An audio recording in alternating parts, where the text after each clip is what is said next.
Imagine, demand Hello and build and a world welcome, transformed. everyone. Thank you.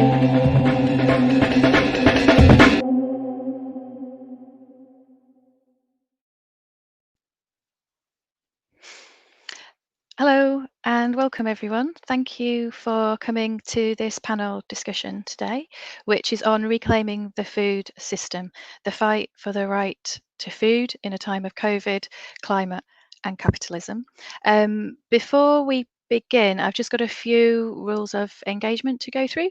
So we want everyone to feel welcome in this space and for everyone's voices to be heard. So please bear this in mind when engaging with the chat or the comment boxes during the session. Please try not to use any inappropriate, rude or unkind language, and please don't spam. Participants who do violate those principles may be prevented from making further comments in the chat box. Also, just to let you know that in this session, we'll be using a live transcription service called Otter, and attendees using Otter will have to follow a link and open the transcript as a separate window, and the link will be shared in the chat box by our tech volunteers. If you have any difficulties, please do message the tech volunteer on the chat. Just to say that TWT is free for all, but it's only made possible by the contributions of TWT supporters. So if you are able, please do consider supporting, and I think the link will also be shown in the chat. So my name is Ruth and I work with War on Want. For those of you who have not come across us before, we are an anti-poverty charity based in London, began life around 70 years ago. Our mission is to fight against the root causes of poverty, inequality and human rights violation as part of a worldwide movement for global justice. If you want to learn a bit more about us and sign up for any of our updates, I think there will be a link in the chat for you to do that. But I now want to just say that we are really delighted to have three excellent speakers with us today, representing movements that are all actively engaged in the different aspects of work towards a more equitable global food system. My colleague Sabrina will actually be chairing, and so I will now hand over to her to introduce our panel speakers and to start our discussion. Thank you. Thank you, Ruth. Hello and welcome, everyone. My name is Sabrina Espeleta, and I work at War on Want. We are here today to discuss a very important topic, which is the right to food and how global movements are organizing towards this right to food through a special lens of food sovereignty, which is a solution that has been brought by peasant movements, particularly from the global south, to fight the inequalities of this current food system. This current industrial food system owns almost 80% of the whole agricultural land, but is not the main food producer, as it is the family farmers who really feed the world in only 20% of the available land. This food system is broken and is one of the factors responsible for the climate crisis, deforestation, poverty, and inequality. From another perspective, also this current pandemic, its restriction to the transport, the trade, and mobility has highlighted one important fact, which is how such an important human right, which is the right to food, has been endangered, putting millions of people even more at risk of hunger, and how such a basic daily practice, which is putting the food on our tables 3 times a day, is not an automatic right for millions of people in the global south and for marginalized communities in the global north too. So our first speaker will be Nimo Basse from the organization Health of Mother Earth Foundation, then Imogen Richmond Bishop from Sustain, and finally Mohsen Kalboussi from the Northern Africa Network for Food Sovereignty. And just wanted to make a quick reminder that after Mohsen's presentation, we will also stream a short documentary of approximately 13 minutes, and it will show the work of the Moroccan and Tunisian organization and the activists in the region. This will be shared on a link from here that you will have to click on the chat, and it will open to a new window, SyncTube, to watch it. So after the video, we will come back to the main room for your questions and answers. So you feel free to post them in a chat box during the presentation and also during the video, or also before if you prefer. So just wanted to present our first speaker, Nimo Bassey. He's the director of the ecological think tank, Health of Mother Earth Foundation, with the head office in Benin City, Nigeria. He is the member of the steering committee of Oil Watch International, and he was also chair of Friends of the Earth International between 2008 and 2012. The Health of Mother Earth Foundation is an ecological think tank and an advocacy organization promoting environmental, climate justice, and food sovereignty in Nigeria and Africa. Their main thrust is examining the roots of exploitation of resources, peoples, and nations. And the OMF believes in the rights of Mother Earth, the need to equip communities to push back oppression, and the need for justice for the environment, our food systems, and natural cycles at every level of policy engagement. Thank you very much, Nimo, for being with us. Thank you so much, Sabrina. It's such a pleasure to be with you. I've always appreciated the work done by War on Want. You're fighting the battles for majority of people who are challenged, facing serious situations around the world. The issue of food is so extremely important and very fundamental because food and agriculture have been major tools of, would I say, colonialism in the world. And this is still being pushed in the same dimensions as was the case several years ago. One of the big inspirations for me in the campaigns for food sovereignty is Amilcar Cabral, who was a liberation fighter in Guinea-Bissau in West Africa. He was an agronomist, and he used agriculture to mobilize people to rise up against political oppression. And that is a big inspiration, that farmers can make things change, and farmers can be major part of any struggle for emancipation. Now, the big challenge on food, against food sovereignty, against nutrition and access to safe food has been colonial agriculture, which is epitomized by plantation agriculture, which basically gets farmers to grow crops for export, not for their needs, not for their food, but for factories and people elsewhere. And colonial agriculture, through the plantation system, led to reduction in biodiversity, led to land grabbing, because it took wide expanse of land away from communities, away from needed food production, and encouraged monocropping. So the whole monocropping idea is a colonial plantation idea. Now, so if we're fighting colonialism, we have to also fight to overthrow plantation system of modern food production. And of course, current food production, the modern industrial agriculture, is still basically not to feed people, but to feed machines and to meet the needs of industry. And unfortunately, this is driving global warming and causing a lot of distress around the world. So our campaign is for food sovereignty and for safe food. Food sovereignty actually talks about food that is safe, that people can have access to in the quality and the quantity that they desire, food that meets their needs, food that suits their ecological system, food that is suitable to their culture, and food, of course, that meets the several other needs of the people. So safe food is found in food sovereignty. So without food sovereignty, it's extremely difficult to talk about food that meets the right of every citizen on the planet to have access to safe, nutritious food that's available from natural sources, that's affordable, and that meets the local context. That is extremely important. The right to feed in dignity, not a question of somebody or some people or some mechanisms being set up to force you to eat what you don't want to eat. I was introduced to the campaigns for food sovereignty, campaigns for the right to save food, when Zambia in Africa had a food shortage in 2002. And they had a food shortage in one region of Zambia. And the response, the global response, was to send them genetically modified maize, genetically modified corn, because they had that food shortage. Whereas there was food somewhere else in another region of Zambia that could be moved to meet that need.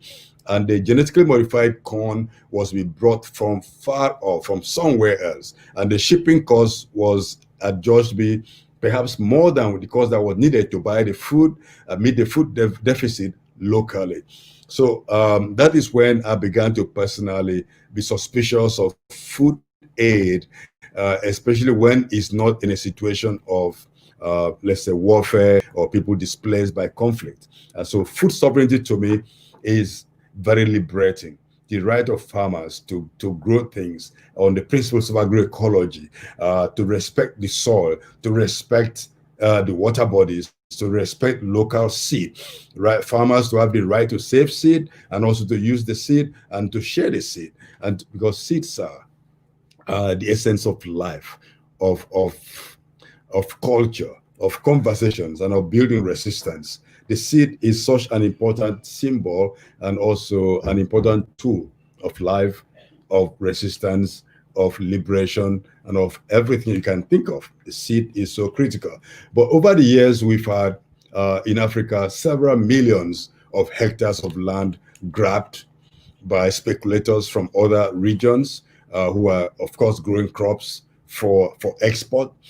Continue again with the colonial paradigm of everything going outside of the continent. And unfortunately, Africa is totally surrounded by water, so Africa can be attacked in quotes from every direction, and that means that we have to be much more vigilant than we are right now. So we're having serious issues with land grabbing, we're having soil grabs, and soil grabbing is promoted by the use of agrotoxics, agricultural chemicals that are destroying the soil. When you destroy the soil and make the farmers dependent on artificial inputs, you are more or less grabbing the soil. So agroecology helps us is a fight to liberate the soil. It's a fight to liberate the seed. It's a fight against transnational GMOs and all the kind of colonization of food systems. And then we have also the issue of course, I mentioned seed grabs. Seed grab is one big challenge on Africa today. There are laws being made on the continent that tends to criminalize local seed. In fact, in some cases, local seeds are called grains. That they are not. You cannot exchange them. You cannot sell them. You cannot share them. You cannot use them as you would use what we know as seeds. And so the concept of seed, the concept of agriculture has been so damaged that it's a big struggle, not just for land, not just for access to land, but also about the very basis of our food production. And finally, I want to talk a bit more about one of the big challenges we're facing on the continent. The continent appears to be the last frontier for biotech industry, and I'm not just talking about the overall general basic genetic engineering, but now we're talking about genetic engineering 2.0, about extreme genetic engineering or extinction genetic engineering. This poses very special challenge to us, and because if it's allowed to take hold, we are talking about wiping out of certain species, degradation and erosion of certain varieties, and it could change the nature and shape of life as we know it. Because if you grab a people's agriculture, if you colonize a people's seed, you've colonized the culture of the people, you've colonized the life of the people, and you've completely damaged the very thing that supports life in that in that territory that is being assaulted. And let me just mention one of the entry points for extreme genetic engineering or gene drive, which seeks to predetermine the elimination of certain species. In the case of Burkina Faso, where target malaria is pushing genetically engineered mosquitoes. And you do know that mosquitoes do not respect political boundaries. So if that takes root in Burkina Faso, we are all sunk in West Africa. And that could easily go to other countries because the industries are not only grabbing land, they're not only pushing new seeds, they're also diluting biosafety laws across the continent, perhaps in other places, so that the regulation is very lax, and then anything goes generally. In Burkina Faso stopped growing genetically engineered cotton in 2016. 2015 or 16, but 2016 is the very year that Nigeria approved the first genetically engineered variety of cotton to be planted in Nigeria, and the same variety that was banned because it failed spectacularly in Burkina Faso. So the question, this kind of assault on our seed, on our land, on agriculture is not based on logic. It's based on power. It's about geopolitics. It's about who grabs your agriculture. It's about who colonizes you. And we find this completely reprehensible. So farmers are meeting at the grassroots. They are organizing, promoting agroecology. And we are also campaigning through local organizations and through the African Food Sovereignty Alliance to cause our governments to realize that agroecology is the way to cool the planet, to quote what Lavia Campesina usually says, and that to meet climate targets, the best thing is to take fossil fuel off agriculture, and in fact leave the oil in the soil and the coal in the hole, and let's go natural. So nature has all that we need to live in dignity, to have the seeds that we need in affordable means, and to allow ourselves to be safe. Because really, some kind of technologies coming to food can easily be weaponized. For example, the gene drive we're talking about, it could be produced for military purposes. It could also be used for health reasons, of course, and also perhaps to create also problems for people's health. It can be, some people promote them for conservation, but if you're destroying certain species and we don't have a holistic, total understanding of the complexity and interwovenness of species around us, or the webs of life around us, then of course we'll be taking a very dangerous move if we allow such technologies to grab our agriculture, destroy our soils, destroy biodiversity, and truncate the fight for food sovereignty. So food sovereignty is a fight for liberation, for safe food, for good health, and for strong, healthy humans in every nation, including to be able to fight pandemics such as the one we have now. I would pause here. Thank you for the opportunity to discuss and to talk later. Thank you very much, Nimo. This was very enlightening, and there were some very important points that you stress, and one of them for sure is the work that African organizations are doing around the genetic engineering problem and the colonial agriculture. So I'm now handing over to Imogen Richmond Bishop. She works at Sustain. Imogen has worked on human rights issues across Europe and South America for the past 10 years, with a particular focus on food access, reducing inequalities, and migrant rights. She's currently the Right to Food Project Coordinator for Sustain, the Alliance for Better Food and Farming, and is 2020-21 Atlantic Fellow for Social and Economic Equity. Sustain, the Alliance for Better Food and Farming, advocates for better food and agricultural policies and practices that enhance the health and welfare of people and animals, improve the working and living environment, enrich society and culture, and promote equity. Sustain has a number of projects that focus on food access, food insecurity, and food production, including capital growth, the Food Power Project, Growing Health, and Veg Cities. Thanks, Sabrina. I'm going to try and share my screen, so hopefully this should all work. Yep, great. So like Sabrina said, I coordinate the Right to Food project for Sustain, and I've been doing that for just under 3 years now. So what I'm going to talk about now is it's going to be a very, very quick tour of the Right to Food in the UK, because there's a lot to discuss. but I hope it provides enough of an introduction. I'd also really encourage people who are listening in to share links in the chat of various food sovereignty projects that they know of in the UK or across the world, really. So what is the right to food? So the right to food is included in a number of international pieces of human rights law that successive UK governments have ratified, and here are the ratification dates for the UK. And of particular interest for us at the moment is Article 11 of the International Covenant on Economic, Social and Cultural Rights. And this is one of the biggest pieces of legislation on the right to food. And like I said, the UK has ratified this.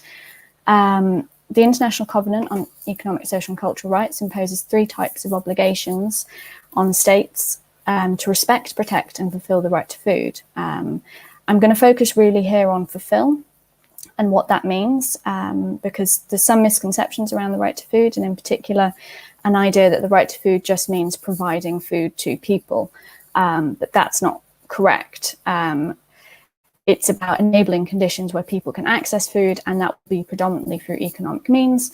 But if there's an individual who's unable, for reasons beyond their control, to enjoy their right to food, then states have the obligation to fulfill, therefore to provide that right directly. So in the UK context, that might be through, for example, Meals on Wheels services for people who are unable to cook for themselves. One of the biggest issues on the right to food is that the right to food is not incorporated domestically. So that means that if our right to food is violated, we don't really have a real way to seek remedy or redress of this violation. So unlike civil political rights that are incorporated through the Human Rights Act or the Equalities Act that tries to reduce discrimination, we have very limited power on the right to food. So what's the point of looking at food from a human rights perspective? So first of all, human rights allow us to look at the root causes of poverty and inequality, as well as examine the intersections between different issues. So for example, food and housing, there's a massive connection between those two issues. There's a big connection between food and education, between food and gender, whatever it might be. And finally, and crucially here, human rights are universal and afforded to all. This means that regardless of a person's immigration status, their race, their gender, their age, the government is obliged as a party to the treaties aforementioned to ensure that their right to food is respected at all times. So what does that look like in the UK? So we're talking about food insecurity. So here I put one of the most commonly used definitions for food security. So food insecurity is the opposite of this.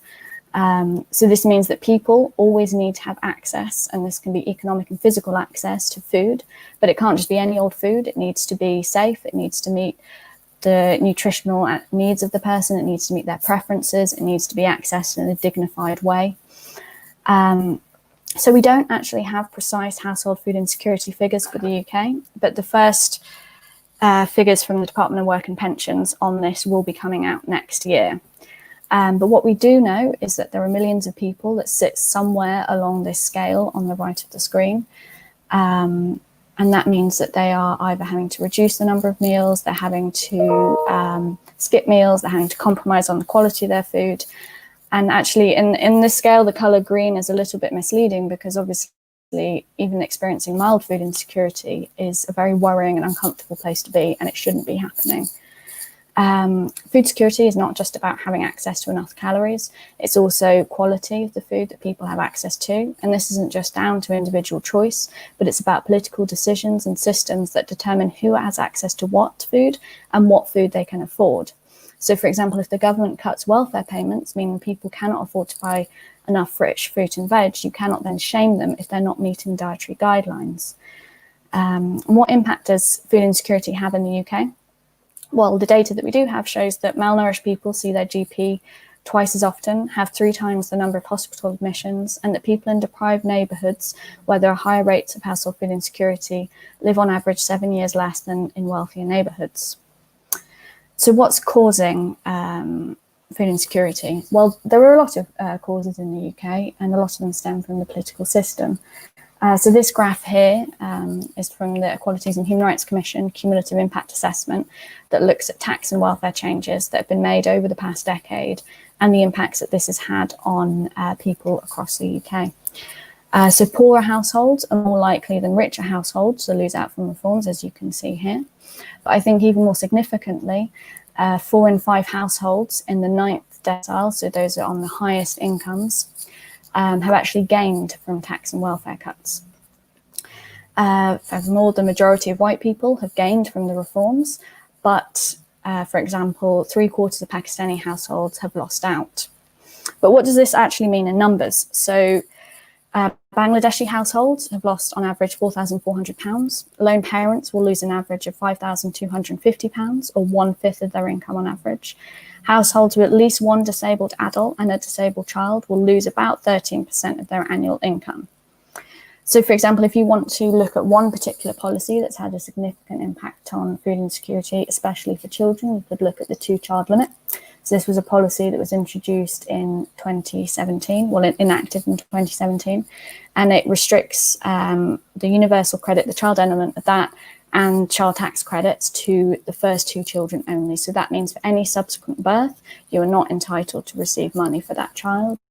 And this particular policy is really trapping families in debt because they don't have a reasonable or realistic way out of poverty once the 3rd or subsequent child is born. In particular, childcare costs mean that most parents will be unable to afford to go back to work. And this policy in particular disproportionately impacts Roma communities, it disproportionately impacts Muslim and Jewish communities, people in Northern Ireland, as well as other groups. A second big cause of food insecurity in the UK is the hostile environment, and some people may unfortunately recognise a photo of this van. So to briefly define what I mean by hostile environment, I'm talking about specifically about a series of measures that were introduced from 2012 onwards that are part of the hostile environment. So these are measures such as the right to rent, such as reduced migrant access to housing, the job market, increasing data checks between the NHS and data sharing, increasing gatekeeping around social welfare, and more broadly to participation within society. Of course, it's key to remember that these policies didn't just appear out of nowhere. All immigration policies that have been introduced in the UK have had serious racist undertones and overtones. And I think if people are interested in learning more about that, I'd suggest Nadine El-Anani's book, Bordering Britain, and that looks at every single piece of immigration legislation for the past 100 and something years. And looks at how these policies have impacted people. To start with, so for example, asylum support rates are so low that asylum seekers disproportionately experience food insecurity. My colleague Jazz from Coventry University found that 3% of food bank users in the UK describe themselves as asylum seekers, but only 0.1% of households in the UK are asylum seekers. So how low are these rates? Well, in response to the COVID-19 pandemic, asylum support was increased, but that increase was from £37.75 to £39.60 per week. This amount has to cover all the food that a person needs, clothing, medicine, phone data, travel, any other expenses except for accommodation. And accommodation, if it's the shared dispersal accommodation, presents its own problems. People living in these accommodations often have really unsuitable facilities for food storage or preparation, to say the least. There are a lot of horror stories involving rats, many issues with pests that are just not dealt with by the property managers. And in particular, the fact that living with other people and having to share kitchen facilities is a particular issue during a pandemic when people are being encouraged to socially distance. Another particularly big hostile environment measure is the no recourse to public funds condition. So this is an immigration condition imposed on undocumented migrants and people who have leave remain subject to an NRPF restriction. So this person, if you have NRPF, cannot access most welfare benefits or social housing. And without this safety net, many families and people with NRPF end up living in destitution, and they're a high risk of homelessness, exploitation and abuse. And due to their exclusion from the welfare system, they are not able to access most forms of support, including domestic violence refuges. Researchers found that women, people with disabilities, pregnant women, and Black and minority ethnic children are disproportionately affected by this condition. Women at a recent NRPF meeting from the APPG on NRPF from the praxis group Wings talked about how the fact that they had NRPF really restricted their income and really restricted their ability to feed their children healthy and nutritious food in the way that they would want to. And she also was making very clear, this mother was, that if the government really cared, for example, about reducing childhood obesity, as it happened, the childhood obesity strategy had just come out, then they would be providing parents with adequate incomes. Another big cause of food insecurity in the UK at the moment is COVID-19. I'm sure many people will have be aware of this. So food insecurity was a serious concern before COVID-19, but the pandemic has shed a serious light on pre-existing vulnerabilities and inequalities within society and how this impacts on their right to food. For example, the first 3 weeks of the lockdowns, this was back in March, an estimated 3 million people reported to have gone hungry, and half of this group, that's 1.5 million people, did not eat for a whole day. Disabled adults, Black and minority ethnic individuals, and families with children are those who are particularly at risk of experiencing household food insecurity in this time. And since that, I mean, so many people are going hungry because a third of households have experienced a drop in income. And those who are most affected, again, are young adults, people of Black and minority ethnic women, and more generally those on the lowest incomes. And these people are the same people who have on average less savings, and so they'll be less able to manage any form of economic shock. I think the main takeaway around food access should be that if policies can be made to push people into poverty and to exclude people, then policies can be made to bring people out of poverty and to include people. So to move on to another big part of the right to food, so that's food production. I think, as has been mentioned before, who owns the land is a key issue of food production, and it's a particular issue in the UK. So from this graph, you can see that half of England is owned by less than 1% of the population, and 30% of that is aristocracy and gentry, and 1.4% is the crown and the royal family. Homeowners are only 5% of landowners in the UK. And there is a lot of resistance to this centralised land ownership. And I'd encourage, if people know of any organisations or know of any community groups that are trying to reclaim the food system in their way by creating community growing spaces, allotment spaces, whatever, put it in the chat so that we can all learn from each other. In particular, one group that's really challenging land ownership in the UK and the food system is an organisation called Land in Our Names. And so this organisation is a Black-led grassroots collective who are committed to reparative justice in Britain by securing land for Black people and people of colour communities. They're working to transform the narrative around land in Britain, how it relates to intersections of race, gender and class for systematic change. As I'm sure you can imagine from this graph, land ownership in the UK is not just extremely centralised, it's also very male and very white. So on the other side of the coin, so who owns the land is important, but we also need to know who works on the land. So in the UK, about 13% of the population work in agri-food, so that's including food growing. And a tractor driver, I think, really represents what conditions are like in the food sector. So this was speaking to my colleague. He said that he felt that his employment was precarious and characterised by, and I quote, ever lower wages, reduced employment rights, failing health and safety standards, increased job and housing insecurity. In agriculture, some workers in the UK, mainly from Romania and Bulgaria, are putting in 15-hour days, less than minimum wage, and living in horrific conditions. Agriculture continues to be the most low-paid and dangerous sector in the UK. So valuing farm workers is key to having a food system that respects the right to food. All workers who, regardless of where they work, but including farm workers, should be paid the living wage as a minimum. However, in 2013, the government scrapped the Agricultural Wages Board in England and Wales, and this board was a key tool for farm workers to collectively negotiate pay rises with their employees. So the right to food also means ensuring the right to food for future generations, and that means that we need to stick within planetary boundaries. And as this graph shows, the UK is not doing that. So this is based on the donut economics model by Kate Raworth. I think there'll be some links posted in the chat about that. So here we can see that the UK significantly outstrips proposed boundaries in pretty much every single environmental domain identified. So in terms of biodiversity loss, we're outstripping by 55%. Ocean health is 64%, 250% land use change, and climate change, which is one of the topics of today's talk, is 410%. So this means that we really need to rethink our food and farming system, because it is a significant contributor to climate change in the UK and worldwide. I mean, this graph very clearly shows that the food system just isn't working. As I was talking about before, you know, a lot of people are missing out on meals, but at the same time, the way that our food produced is overstepping all boundaries. Finally, trade. So the UK produces just over half of its food, and that means that obviously it imports nearly half of its food. So 80% of our fruit is imported and just under half of our vegetables. So when we're talking about food in the UK, we need to think of food globally, because that's where we get a significant percentage of our food. So we need to look at food growing in other countries as well.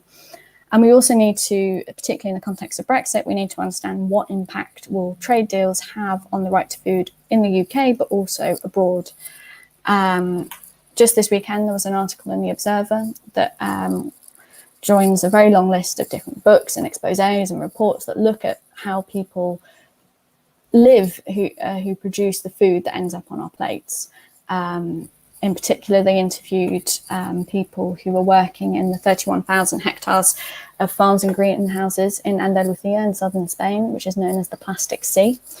So there are currently 92 informal worker slums around the Plastic Sea, where between 7,000 to 10,000 people are currently living. So these people are living in houses that they have made from rubbish, they have made from materials that they have found, because housing is just not provided by their employers. Employees are being paid well below minimum wage, and I mean, there's no health and safety or protections really to speak of. COVID-19 has added a particular issue for many people who are working in the Plastic Sea, as it's called, due to the lack of hand washing facilities, as well as inadequate PPE, so protective equipment. Hassan, who was interviewed in this particular piece, said, "We pick your food, but our health doesn't matter to anyone." He then went on to say that if you complain, they will say, "If you don't want to work here, then go home. Every worker here has a family, a wife and children, but the only thing that matters is that we work to get the vegetables to the UK, to Germany. It's like they've forgotten we're also human beings." And I think this is something that's very crucial, is that the people who are picking vegetables and the people who are getting the food that's going to go on our table, I presume some people are thinking about dinner, you know, we're getting close to that time in the UK. These people are human beings, and by virtue of that, they have human rights, and it doesn't matter where they are in the UK. Human rights are, in the world, human rights are global. I hope at least that this presentation has shown just how broken our food system is. We have millions of people in the UK who, on the one hand, cannot afford to put food on the table, and many of those people will be people who work in the food sector, who work in supermarkets, who work wherever. At the same time, tons and tons of food are thrown annually, but that's not to say that we need to redistribute food surplus to people who are experiencing food poverty, but rather that that's another problem within our food system.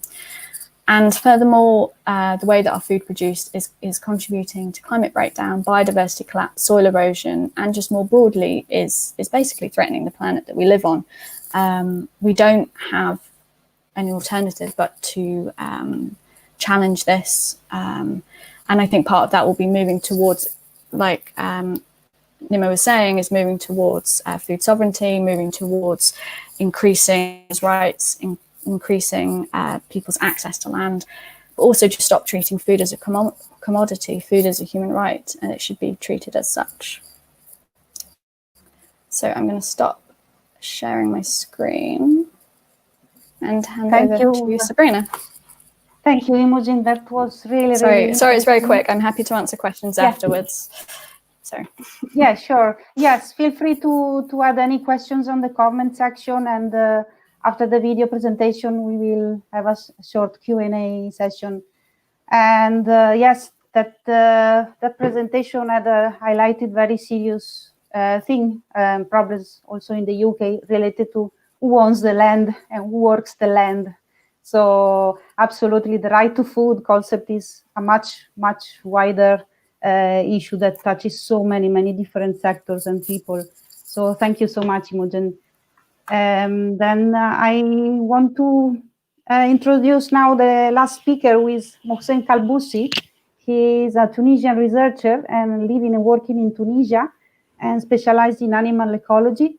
He's engaged in many environmental causes, mainly access to water and climate change issues in the region, trying to demonstrate the limits of the adopted system in responding to human needs and to promote alternatives to such limitations. He's also engaged in promoting biodiversity conservation in Tunisia.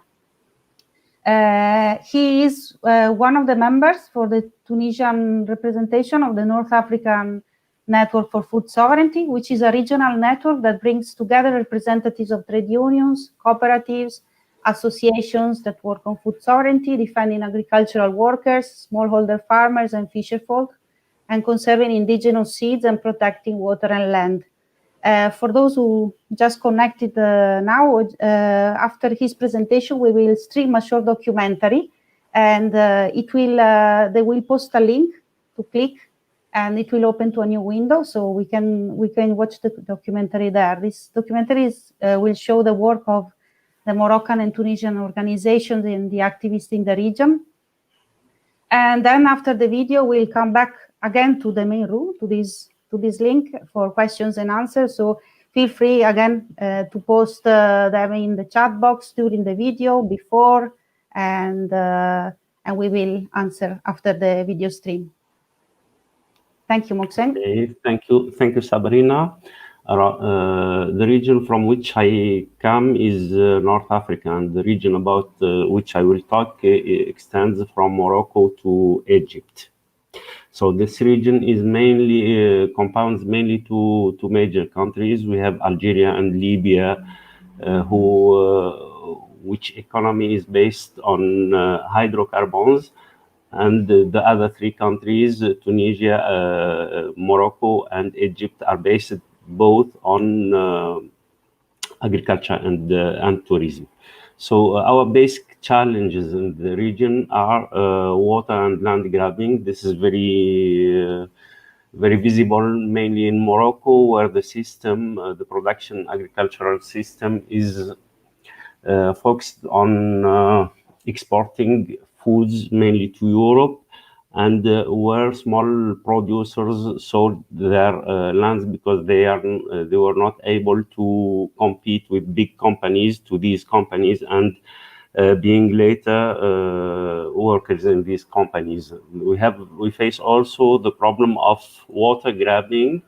Water is grabbed mainly by big companies, which use it sometimes in extracting solar energy in order to export it, and this is the case of Morocco. So, for example, the case of Tunisia, our agriculture is based mainly on 3 or 4 products, which are olive oil, dates, and cereals. Globally, this agricultural sector uses about 80% of the water resources of the country. You have to know that our region lives a permanent hydric stress, where each person has less than 500 cubic meters of water whole year. So there is big competition on water between different sectors, and between also big users of water in agriculture in order to produce food for exportation, besides using it to produce for the local markets. We have another problem, which is land abandonment of small farmers, because they cannot resist to the pressure of the market by buying pesticides and other entrants in order to produce more to the market. We face also other problems related to climate change, like flash floods, which took place recently, mainly in Tunisia, in Algeria, but also in Sudan, where water, there was about 17 meters of water flooding all the country, and the situation is really dramatic in that country. About the tendencies. The tendency in agriculture and food producing activities are water-dependent agriculture, because historically our agriculture was dependent on rain, and we produce mainly to the local markets. Actually, the tendency is to use much more water in order to produce for the international market. Mainly for producing tomatoes to export, for example, to Italy, and also to produce other foods like grapes and olive. In this context, in order to maximize the production, all the old varieties of plants were changed by new varieties imported from Europe, mainly from Italy, Spain, and I think Greece, in order to produce more olive oil for exportation. But these new varieties use much more water, and also their lifespan is about 15 years, but our traditional olive trees may live to more than many centuries. Okay, the consequences of such agricultural policies are the dependency on international market for using, for example, pesticides, and many of these products are forbidden in the countries from which they are exported, like the European Union. There is another consequence is the loss of domestic seeds and plant varieties and animal races.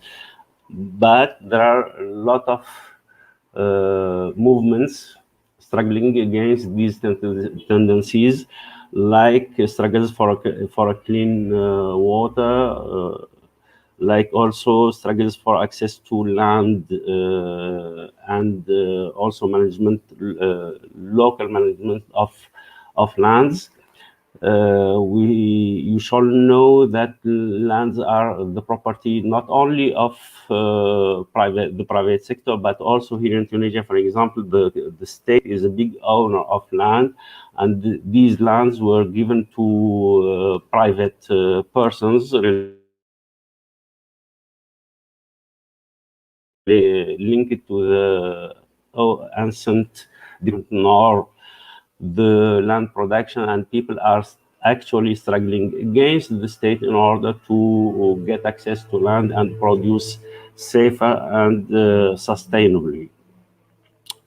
There are also many social movements against multinationals, like what's happening in Morocco against a lot of multinationals because of the situation of the workers in the agricultural sector, and a lot of accidents related to the conditions of working in these lands. And one of the consequences of the actual COVID-19 epidemic is that workers are not protected against it. Some initiatives are related to creating local markets, linking small-scale producers to consumers, and also to some other people are trying to gather domestic seeds in order to multiply them and being independent from the international market of seeds. Globally, in our countries, the quality of food is so bad that, for example, in Tunisia, 10% of the young have diabetes and overweight. And this situation is related to the changing of the food system in such countries. There are a lot of movements, as I said before, against these tendencies, but these movements are, for the moment, are separated each one the other from the other, and also they are not politicized in order to try to change the system and to be much more fair and much more just. Thank you. Thank you, Mohsen. That was very important. You have highlighted very important points regarding the high dependency of the region to the export with regions like the European Union, and also the water stress that this agribusiness model is putting on the agriculture. So many of these points that you have mentioned are going to be shown very well in the video that we are going to stream right now. So I think that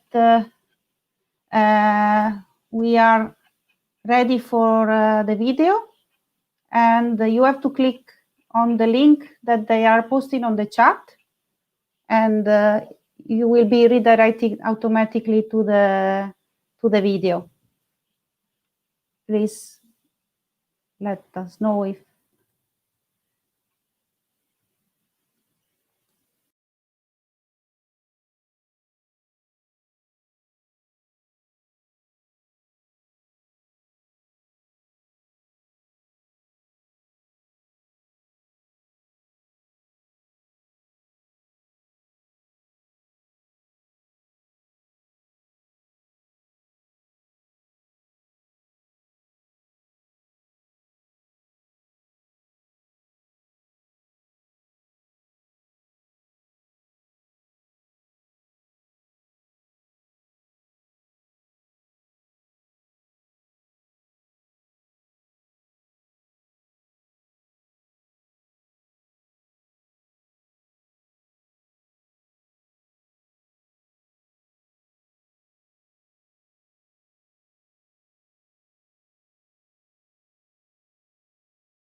Okay, we are back in the room. And we have seen pretty interesting questions in the meantime on the chat. And it seems that there is like a general trend in the question, which is, what can I do, and when, or what can I as an individual, or can we as groups, organized groups, do in order to, you know, fight this model and this colonial agriculture model. So I think maybe Nimo, Mohsen, Imogen, maybe you can answer to this question, and from your own perspective or from your own work. Who wants to start first? Nimo?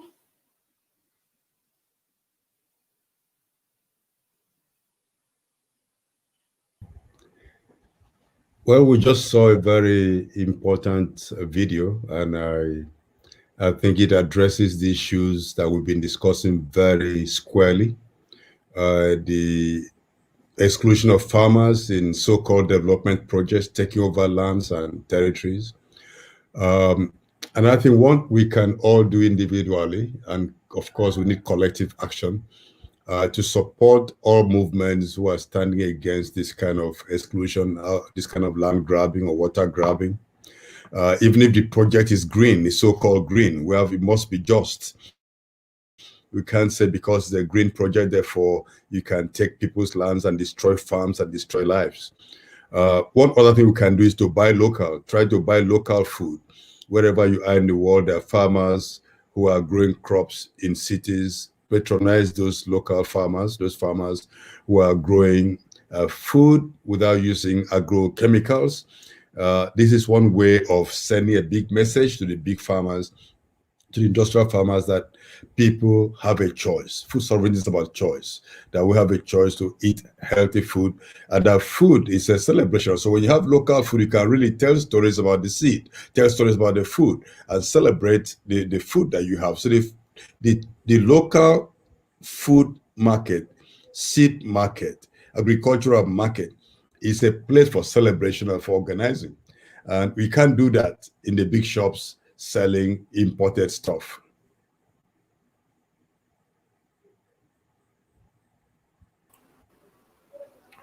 Thank you, Nimo. And Mohsen? Okay, thank you, Nimo. I think there are many challenging things we have to do. First, we try to organize ourselves in order to be stronger to face the policies internationally supported by strong institutions like IMF, World Bank, European institutions, and so on. First. Second, try to support all the social movements at the ground, at the grassroots level, in order to give them the possibility to create or to construct or to build, in another world, a more safe and just world. And the third thing I think important for us is try to understand what's happening around us. What are the tendencies? What are the policies? What are the main problems we are facing?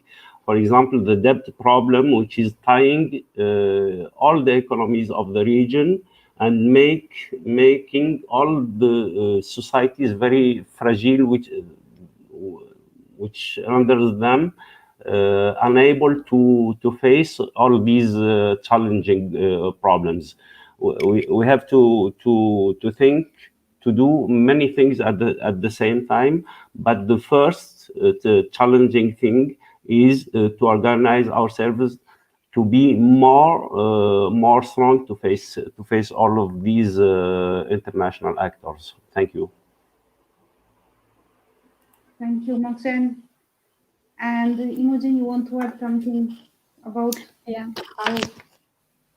Yeah, I mean, I completely agree with Mohsen and Nimo. I think giving power to people is really crucial. And I think, you know, there are many things we can do to support local farmers in the UK and also to support farmers in other countries. But I think I think someone put this in the comments, that it's not just about the action that we can take as individuals, but it's also about challenging decision makers and policies. And I think in the UK especially, we can't divorce ourselves from the historic legacy of colonialism and the impacts that's having on the food system today, and in particular, you know, structural adjustment policies and all these other things that are having serious impacts on people's lives. But I think a lot of people maybe ignore them or don't see them within the food system and the food that they consume. And I think just in particular for the domestic context, the issue around buying local or buying organic or buying food that's produced in a way that's agroecological, it's a concern of creating sort of a two-tiered food system. So those that can afford to buy the good food, that can afford to buy the nice food, whatever that means, will do so. And then you have the people underneath who are not able to afford food. So I think we need to look at incomes as well. So you can't detach the food that we buy from how much we earn. Thank you, Imogen. And actually, there is a question for you also. They're asking if there are any food products in the UK which we both import and export at scale. That's a very specific question. I mean, I think one thing for me that I always find very, very confusing about our food system is that something will, say, for example, be grown in one place, processed somewhere else, and then shipped back to the place where it's grown to be shipped to another country. And I think that's something, you know, you can look even domestically within the UK. You know, you can have potatoes that might be grown in Scotland that are processed down in the south of England and then are shipped back up to Scotland to be sold. And it's like, well, actually, we need to move that. We need to make things more local. I can't think of a specific product that's both imported and exported. But I mean, if you just look at food on the supermarket shelves and you look where it comes from, it's quite shocking. You know, you've got herbs that are brought in from Thailand, for example, and it's how do you get herbs which are by their very nature a very fresh commodity and bring them all the way to Thailand? You can only fly them, and then that's also another issue. So.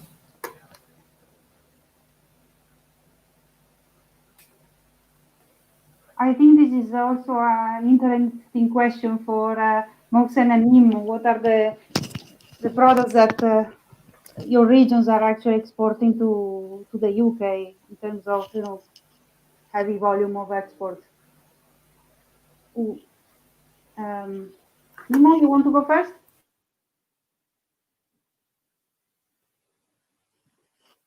You have to. Yeah, I give the floor to Mohsen. Okay, thank you. So the main products exported to the UK and globally to Europe are olive oil,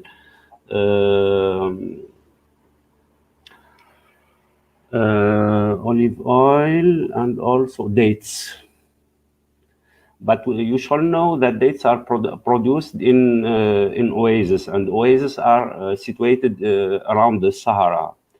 The palm trees are the most consuming water products in our countries, and the water used in these regions, both in Tunisia and mainly at least Tunisia, Algeria, and Libya, are using fossil water. The reservoirs are so deep that a drop of water takes a century to attain the reservoir, and actually water is overused in order to produce dates for exportation. So people are cutting the tree on which they are sitting on, as it is said in French. So my English is not so so perfect. We are overexploiting fossil water reservoirs in order to export products which are not basic needs for us. We are, for example, importing about 70% of our needs in cereals, mainly in wheat, but we are exporting secondary products which use a lot of water, like dates or like tomatoes and other products. Thank you.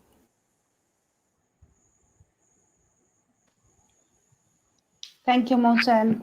And I think there is a more general question I wanted to ask. We wanted to ask to all the three speakers, which is something about because we've been seeing all the negative aspects, and we wanted to know at the moment what are the most important demands that from the movements in your particular region and country that they have been brought forward. Demands that are basically brought forward as a consequence of this current pandemic, and also as a consequence of the climate crisis on a more general level. Who would like to answer first? Mohsen? Okay, one of the consequences of climate change is migration. I didn't talk about it, but the harsh situation of people living, we are really living climate change consequences, like floods, like also droughts and very long periods of droughts. So people living in arid regions are facing harsh conditions which push them to leave. And living is for them, for example, traveling along the Mediterranean in order to reach the European shores, mainly Italy for Tunisia, mainly Spain for Algeria and Morocco. And this situation is really dramatic. So there is another front of struggle against the European policies, against migration European policies, against those who are trying to reach the European countries. And those who are living from our countries, from our region, are not only from North Africa, but also from Sub-Saharan Africa. And they are migrating because of the consequences of the European and international policies, because of the problems of the debt, because the governments are supporting corrupted people in the power, because of the injustice occurring here on our lands, and because of the silence of a lot of institutions regarding these situations. What's happening is really dramatic, and a lot of people are dying each year. Many of them, or a lot of them, are highly educated people. They have university degrees, and they are living because they have no hope here, and there is no hope here in the global south globally because of the global northern policies. So we have a common common ground in order to struggle against these policies, is to struggle against what's happening, what's making life unsupportable on this planet, mainly regarding the climate change, because we are living what is the consequence of the global history of industrialization, and also emission of CO2 and other heating gases. Thank you. Thank you, Mohsen. Yes. You want to answer? Yeah, just to say I agree with completely what he has said, and to add the fact that one of the big challenge we have is that some European chemical producers, pesticides and herbicide producers are still sending chemicals to Africa that have been banned in Europe. And so this is really crazy. If you have products that you cannot use at home, then you make them for shipment abroad. That is actually criminal, I believe. And then the policy, weakening of policies, is a big high-level manipulation of political systems and corrupting of the system. And I would like to mention also that we talk about farming, but also we talk about fisheries also. I come from the Niger Delta, and we have all the big companies from Europe, from North America, polluting everything, destroying the fisheries. So they're destroying the right of people to fish and access to fish. And this is, I think, this is one thing that we need more solidarity. We've been getting some solidarity, but we need more solidarity to hold the oil corporations accountable for destroying lives, increasing vulnerability to the pandemic by the killing fish and generally affecting people's nutrition. Thank you, Nimo. And Imogen, also you. I mean, again, I completely agree with both of the speakers that came before me, and I think that's something that probably isn't looked at too much in the food sector, is the criminalization of migration that is caused by climate change, that is predominantly happening in the global north. So not just in Europe, but also in North America and South America. And then also structural adjustment programs, all these different things that are causing the migration that the north is benefiting from, but then criminalizing the people that are trying to just make a better life for themselves. And I think, to sort of draw away from that, but just to respond to your question, in the UK, I think that there is a bit more appetite to challenging the systems that are causing destitution. So no recourse to public funds, for example, is the immigration condition I mentioned. That's been in the news quite a bit, and there's been a lot of parliamentary debate and discussion. And so there are things happening in relation to COVID-19, because it's just been brought to the front so much that if you are basically pushing people into destitution and they have no way of getting out, then during a pandemic, what are people meant to do? And I think the government's response is usually that people need to go out and get jobs, but what jobs? And for a lot of people, it's not safe to get a job, and a lot of people don't have the right to work. So yeah, I think some questions are coming to the forefront, but I'd be quite curious to see if there are any long-term sustainable solutions that are presented, because at the moment it's very much stopgaps in the UK. So it'd be, we'll increase this by a couple of pounds, but it's a temporary thing, or we'll do, we'll house people who are rough sleeping, but it's only temporary. But actual systems change, I think, is not something that's forthcoming.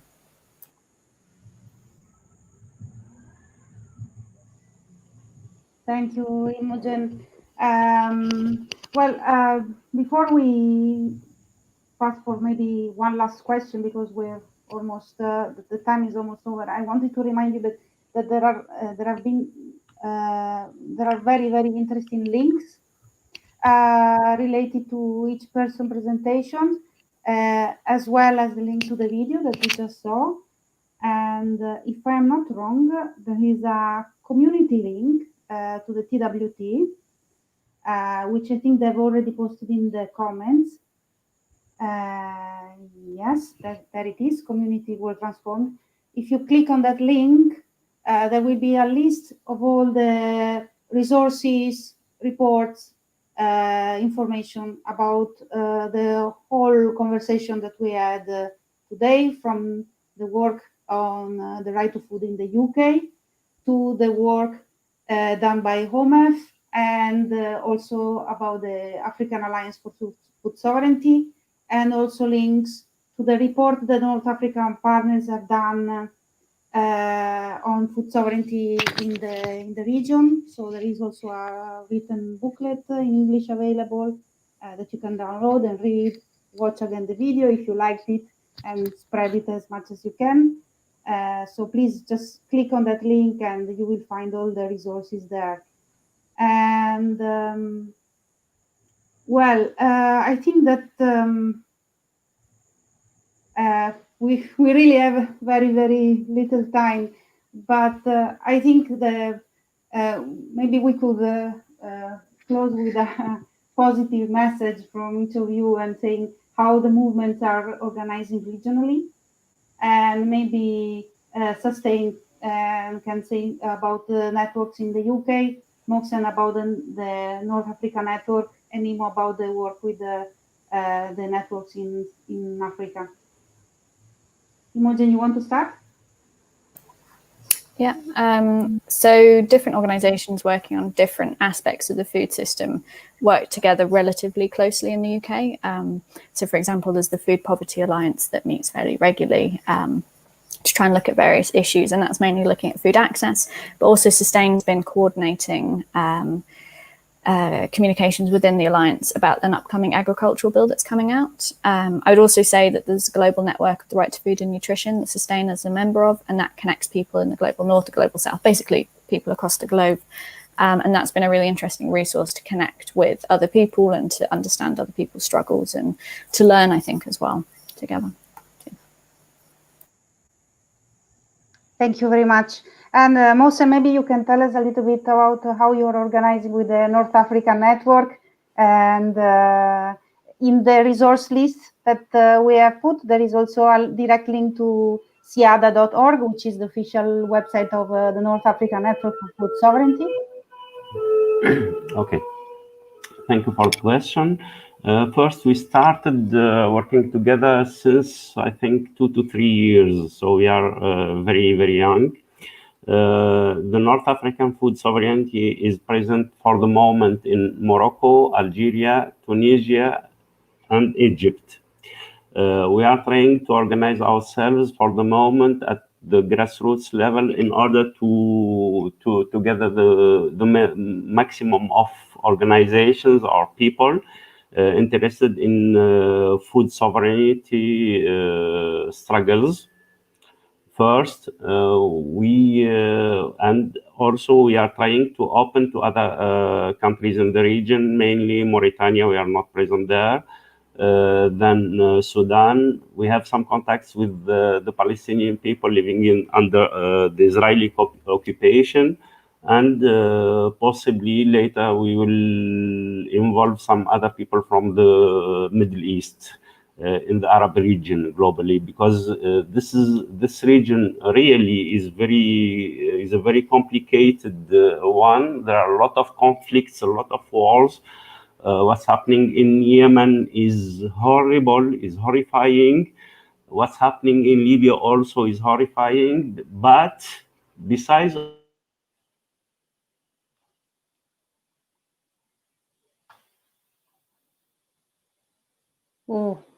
and to the global north, in Libya, there is a civil war since, I think, 2014.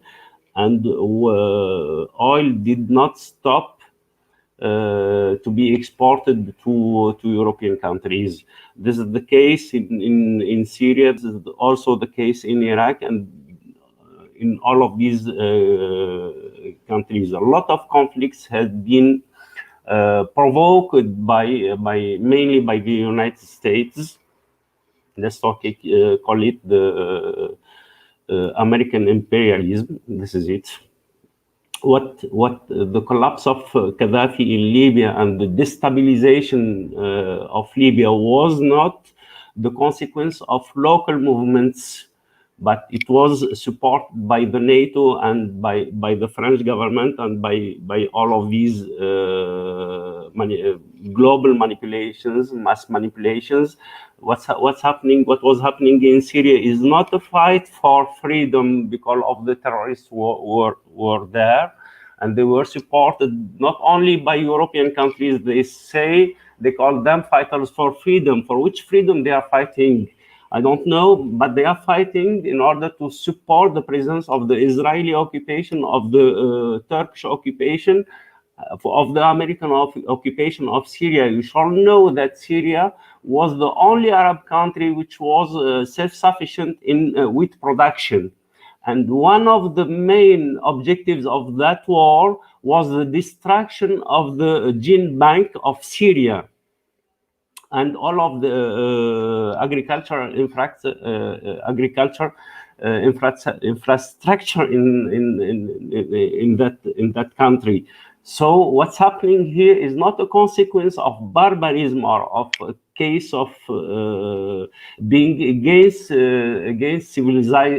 civilization, or being at least prepared to fight each one against the other, or to destroy our countries. What's happening in Tunisia, for example, which is really a very peaceful country, and in which there were a lot of strong social movements, but actually we are losing our social acquis in the 1960s and the 1970s. Actually, in Tunisia, there are 100,000 people leaving schools each year, and this is really a dramatic situation.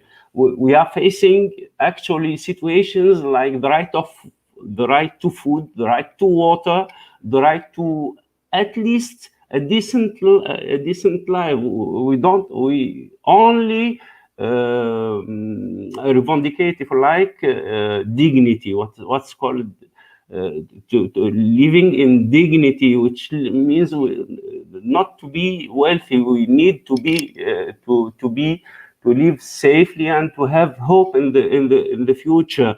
It is not an oil country. The only strongest thing in Tunisia is its school, no more. And actually, they are destroying the institutions which made the country more prone to be at least to struggle against what's called globally underdevelopment. But we leave all the consequences of the global policies, and then after 2011 we were tied by debt. Actually, about 80% of our gross national product is devoted to debt, and they are tying us in order to be the worst example to give to other people on the way of liberation. Thank you. Thank you, Mohsen, for your comments, and I will ask the final question to Nimo, final remarks. Thank you so much, Mohsen and Imogen. Your names sound almost alike, so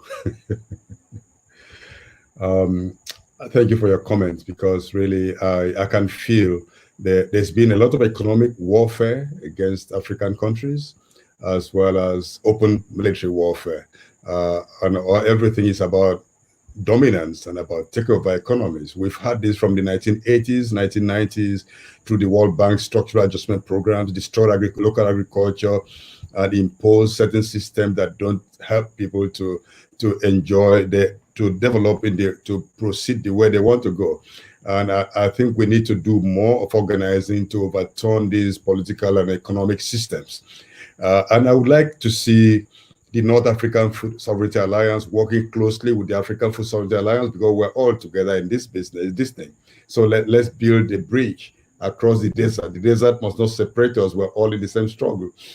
And also, we're all connected by the same water around the entire continent. In West Africa, we've worked all down to South Africa. We're working with the Fishnet Alliance, which is a group of fishers who are fighting against extractive activities in the ocean, in the rivers, and in the creeks, to support real food sovereignty in that perspective. So we need to connect the fishers all around the continent and across the fishers in Europe to stand against mining in our waters, oil and gas extraction, and all kinds of things that challenge, that damage our aquatic ecosystems. Thank you very much, Nimo. I think we are a little bit over now. I'm passing handing over to Ruth for the final. Yes, I just want to say thank you so much to our speakers. And I think, Nimo, that last comment that, it's about joining forces, crossing those artificially made boundaries, and together being stronger. And just want to say thank you so much for spending that time, and also thank you to all of you for your questions and for taking part in this debate. It's been wonderful. I think earlier on there was a link so that people can access all the links that have been shared throughout this. Please do also feel free to sign up to the War on Want, where we can also keep updates of what's going on through all the different global movements. So I think really now is just to say thank you and goodbye. Thank you. Namaste.